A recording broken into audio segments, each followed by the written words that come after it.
സംഘർഷകാലത്ത് Gulf രാജ്യങ്ങളിൽ ഭക്ഷ്യസുരക്ഷ ഉറപ്പാക്കാൻ നടത്തിയ പ്രവർത്തനങ്ങൾ ഇന്ത്യൻ പ്രധാനമന്ത്രി നരേന്ദ്രമോദിയെ നേരിൽ കണ്ട് ലുലു ഗ്രൂപ്പ് ചെയർമാൻ എം.എ. യൂസഫ് അലി വിശദീകരിച്ചു. ഡൽഹിയിലായിരുന്ന പ്രധാനമന്ത്രിയുമായുള്ള കൂടിക്കാഴ്ച ലുലു ഗ്രൂപ്പ് നടത്തുന്ന പ്രവർത്തനങ്ങൾ അദ്ദേഹം വിശദീകരിച്ചു. ഇന്ത്യയിൽ നിന്നുൾപ്പെടെയുള്ളവയാണ് ഭക്ഷ്യവസ്തുക്കൾ ഗൾഫിലെത്തിക്കുന്നത്. പ്രതിസന്ധി ഘട്ടങ്ങളിൽ ഗൾഫ് രാജ്യങ്ങൾക്ക് നൽകിയ പിന്തുണയ്ക്ക് എം.എ. യൂസഫ് അലി നന്ദി അറിയിച്ചു. ചാർട്ടേഡ് വിമാനങ്ങളിലും കപ്പലുകളിലുമായാണ് GCC രാജ്യങ്ങളിലേക്ക് ലുലു ഭക്ഷ്യവസ്തുക്കൾ എത്തിക്കുന്നത്. One anchor, every week, 20 years, 1,000 episodes on one TV channel.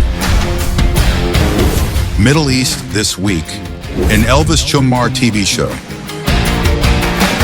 Exclusively on Jai Hind TV. Stay tuned for the 1,000 countdown.